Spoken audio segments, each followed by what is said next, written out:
तो दोस्तों आप लोगों को तो रूटीन मिल गया होगा अर्धवार्षिक परीक्षा का, और पूरे झारखंड में अर्धवार्षिक एग्जाम होगी। तो उसके लिए तो हम लोगों को तैयारी करना होगा, यानी आप लोगों को पता होना चाहिए मेरे दोस्तों कि 4 अक्टूबर को हमारा हिस्ट्री का एग्जाम होगी ऑल ओवर झारखंड में। तो उसके रिगार्डिंग मेरे दोस्तों मेरे टीम ने आपके लिए 6 सेट तैयार किए, जिसमें से मैं आप लोगों को सेट 1 अभी बता रहा हूं। इसमें आप लोगों को ऑब्जेक्टिव क्वेश्चन होगी। इसी तरह से मेरे दोस्तों मैं सब्जेक्टिव ऑब्जेक्टिव दोनों चीज का आपको जबरदस्त तरीके से आप लोगों को तैयारी करवा दूंगा।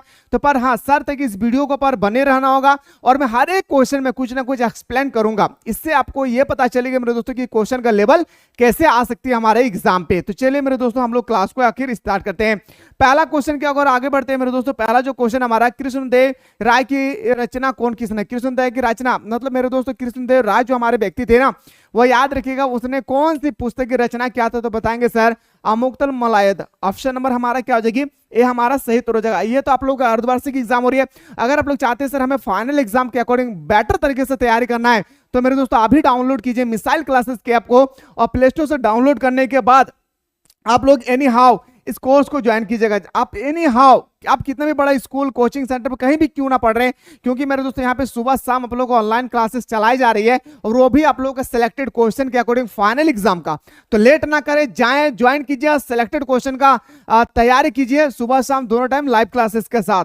अगला क्वेश्चन है क्या, अगर हम लोग कदम बढ़ाते हैं मेरे दोस्त क्वेश्चन नंबर नेक्स्ट पे दौड़ते हैं कि गोपुरम का संबंध क्या है। ये क्वेश्चन ऑब्जेक्टिव में देखा गया है मेरे दोस्तों, लेकिन ये क्वेश्चन आप लोगों का 2023 के पेपर उठा के देखेंगे तो ये सब्जेक्टिव में पूछा गया था वेरी शॉर्ट क्वेश्चन में कि गोपुरम का अर्थ क्या होते हैं। मेरे दोस्तों गोपुरम किसे कहते हैं, तो मंदिरों के प्रवेश द्वार को हम लोग गोपुरम कहते हैं। क्या कहते हैं मेरे शेर शेरियों, मंदिरों के प्रवेश द्वार को हम लोग गोपुरम कहते हैं। तो बताएंगे सर मंदिरों से संबंधित है, किससे, मंदिरों से संबंधित है। क्वेश्चन नेक्स्ट पे आते हैं सर, अपना जो क्वेश्चन नंबर 3 है कि विजयनगर साम्राज्य था मेरे दोस्तों, वो इसका महान शासक कौन था। याद रखेंगे मेरे दोस्तों विजयनगर साम्राज्य के जो हमारे महान शासक थे, वो महान शासक हमारा था कृष्णदेव राय। क्या था भाई, कृष्णदेव राय। विजयनगर साम्राज्य याद रखिएगा मेरे दोस्तों, अगर आपसे पूछा जाएगा किस नदी के किनारे स्थित था, तो बताएंगे सर तुंगभद्रा नदी के किनारे। किसने स्थापना किया था मेरे भाई, तो हरिहर राय और बुक्कार राय ने। कब किया था, 1336 ईस्वी में। सारे चीज को अपने कॉपी पे नोट डाउन करते चलेंगे तो बेटर होगी। बाकी जो हमारे एप्लीकेशन से तैयारी कर रहे हैं, मैं उन लोगों को पीडीएफ ऑलरेडी प्रोवाइड कर चुका हूं, आप लोग पीडीएफ के माध्यम से देख सकते हैं।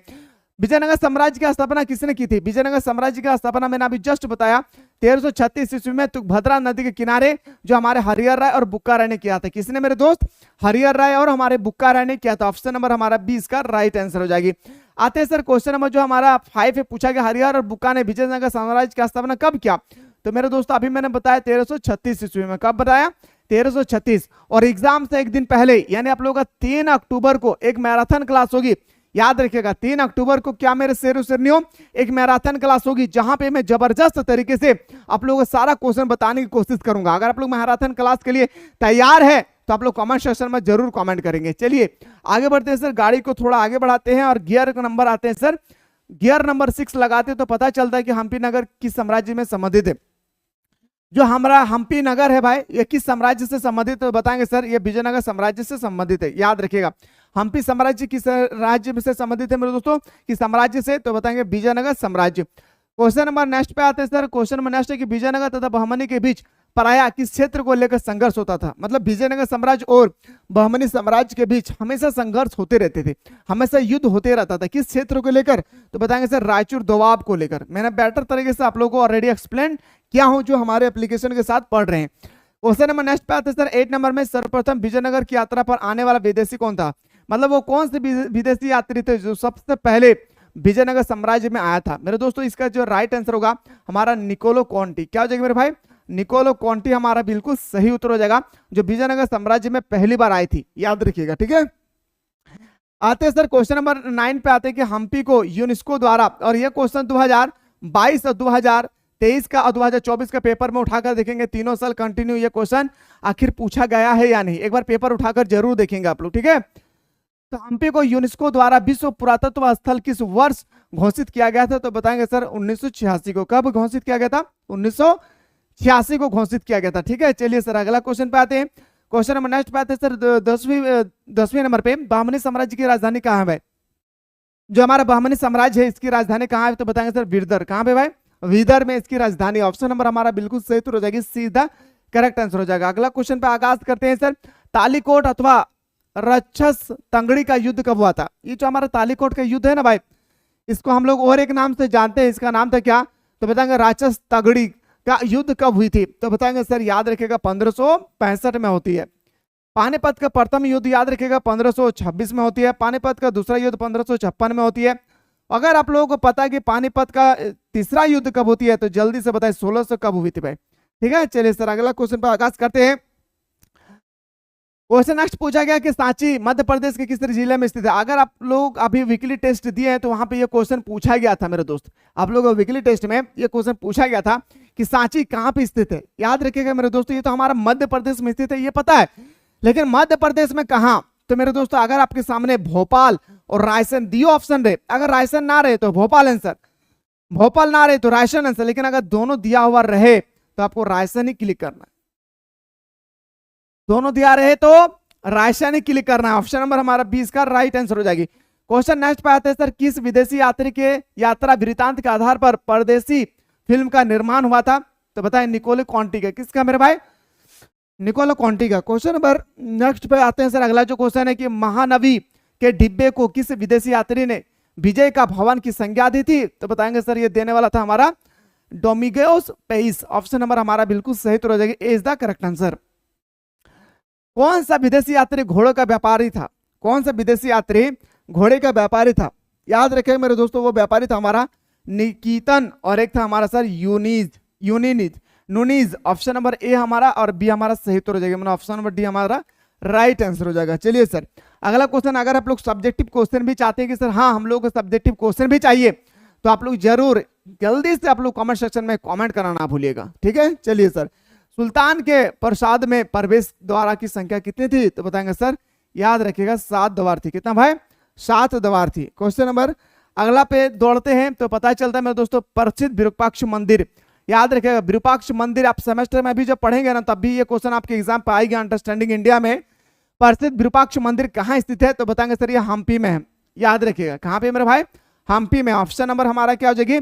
ए इसका राइट आंसर होगा। माँ तेरे पसीने की हर एक बूंद को मैं मोती से चमकाऊंगा तो सपने बड़े देखना मैं पूरा करके दिखलाऊंगा। माँ बाप का जो पसीना चुभ रही है ना मेरे भाई, मोती बनाकर दिखाना है, इसके लिए दिन रात मेहनत कीजिए। ठीक है, क्वेश्चन नेक्स्ट पे आते हैं आयकर व्यवस्था संबंधित थी। जो हमारे आयकर व्यवस्था है वो किससे संबंधित थी? विजयनगर साम्राज्य से। किससे मेरे भाई? विजयनगर साम्राज्य से संबंधित थी। सांची स्तूप को संरक्षित रखने में अहम भूमिका थी। जो सांची का स्तूप था ना मेरे भाई, उसको सुरक्षित रखने के लिए अहम भूमिका थी। आखिर सुरक्षित कौन रखा था भाई? ये आपसे पूछा गया है। क्या पूछा गया है? सांची का स्तूप के बारे में हम लोगों से पूछा गया। तो बताएंगे सर कोल ने रखा था, बेगम ने रखा था, जहां बेगम ने रखा था। बोल सकते हैं सर ऑप्शन नंबर हमारा क्या हो जाएगी? ऑप्शन नंबर हमारा डी इसका राइट आंसर हो जाएगी। विजयनगर के शासक अपने आप को क्या कहते थे? जो हमारे विजयनगर के शासक थे भाई वो अपने आप को आखिर क्या कहा करते थे? बताइए, ये भी क्वेश्चन बहुत इंपॉर्टेंट है। विजयनगर के जो शासक होते थे ना मेरे भाई वो अपने आप को क्या कहा करते थे? ये हम लोगों से पूछा गया। तो बताएंगे सर ये जो हम लोगों का पूछा गया है तो हमारा राय हो जाएगी। क्या हो जाएगा मेरे शेर सुनियो? राय हो जाएगा। क्या मेरे भाई? राय इसका बिल्कुल सही उत्तर हो जाएगी। ठीक है, चलिए क्वेश्चन का आगे बढ़ाते हैं। अगला क्वेश्चन, हरिहर और बुका किस वंश के शासक थे? Top of the most important question मेरे भाई। ये क्वेश्चन को हम लोग जितना भी तारीफ करें बहुत कम है। इस क्वेश्चन को जितना भी तारीफ करें बहुत कम है। इसलिए मैं बार बार कह रहा हूं मेरे दोस्तों कि अगर आपको याद रखना है कि आप चाहते हैं कि सर क्या हमें फाइनल एग्जाम में बेटर तरीके से तैयारी करके अच्छा मार्क्स लाना है, हमें सेलेक्टेड क्वेश्चन चाहिए, तो अभी डाउनलोड कीजिए आप लोग मिसाइल क्लासेस के ऐप को प्ले स्टोर से। और डाउनलोड करने के बाद आप इस कोर्स को एनी हाउ ज्वाइन कीजिएगा मेरे भाई। इस कोर्स को आप आर्ट्स के फाउंडेशन कोर्स को एनी हाउ ज्वाइन कीजिएगा। यहाँ पे सुबह शाम दोनों टाइम पे आप लोगों को ऑनलाइन क्लास चलाए जा रहे हैं, वो भी आप लोगों का सिलेक्टेड क्वेश्चन के साथ। तो लेट ना करें, जाएं ज्वाइन कीजिए और ऑनलाइन क्लास का आनंद लीजिए जहां पे मस्त तरीके से आप लोगों को पढ़ाया जा रहा है। तो हरिहर राय बुक्का जो हमारे थे मेरे दोस्तों वो संगम व राजवंश से संबंधित है। किससे? संगम। और 4 अक्टूबर और 5 अक्टूबर 2 दिन जो एग्जाम होने वाले हैं ना मेरे दोस्तों, जबरदस्त तरीके से मैं तैयारी करवा दूंगा। बस आप लोग सपोर्ट कीजिए, शेयर कीजिएगा वीडियो को जबरदस्त। सर्वप्रथम विजयनगर आने वाला विदेशी यात्री कौन था? मैं जस्ट बताया निकोलो कॉन्टी था भाई। ऑप्शन नंबर हमारा क्या आ जाएगी? ये हमारा सही उत्तर हो जाएगा। अभी तो मैं सेट 1 का ट्रेलर दे रहा मेरे दोस्तों, पूरा मूवी देखना है तो जुटे रहिएगा। अमुक्तल मलायदा किसने लिखा था? मैंने अभी जस्ट बताया मेरे दोस्त, कृष्णदेव राय ने। किसने लिखा था? कृष्णदेव राय ने। अगला क्वेश्चन पे आते सर, जो अगला प्रश्न है हमारा कि कृष्णदेव राय किस वंश का राजा था भाई। बहुत इंपॉर्टेंट ये क्वेश्चन को जितना तारीफ किया जाए मेरे दोस्तों इस क्वेश्चन को तारीफ उतना कम हो जाएगी। याद रखिएगा जो हमारे कृष्णदेव राय थे विजयनगर का बड़े महान शासक थे, वो कौन सा राजवंश से संबंधित थे? तो तुलु वंश से। याद रखिएगा कितना कौन वंश से? तुलु वंश से। ऑप्शन नंबर सी हमारा सही उत्तर हो जाएगी। क्वेश्चन नंबर 25 पे आते हैं, किस राज्य को हम्पी नगर से भी जाना जाता था? वह कौन सा राज्य है मेरे दोस्तों जिसका नाम हम लोग हम्पी नगर से भी जानते थे, मानते थे, पहचानते थे? तो बताएंगे सर विजयनगर साम्राज्य को। किसको? विजयनगर साम्राज्य में। अगला क्वेश्चन पे आगाज करते हैं। क्वेश्चन नंबर 26 पे आते हैं, विट्ठल मंदिर का निर्माण किस शासक के काल में प्रारंभ हुआ था? विट्ठल मंदिर का निर्माण किस शासक के काल में प्रारंभ हुआ था? तो बताएंगे सर वो हमारा देवराय। क्या हमारे भाई? देवराय द्वितीय के काल में। किसके काल में? देवराय द्वितीय को। और सारे क्वेश्चन को एग्जाम के अकॉर्डिंग मेरे दोस्तों नोट डाउन कर लीजिएगा, ठीक है। अगला क्वेश्चन पे जाने से पहले मेरे दोस्तों यहीं पे हमारा समाप्त होती है सेट 1। अगर आप लोग सेट 2 भी चाहते हैं तो जल्दी से आप लोग कमेंट सेक्शन में कमेंट करना ना भूलते हैं। मिलते हैं इसी तरह से नेक्स्ट वीडियो में।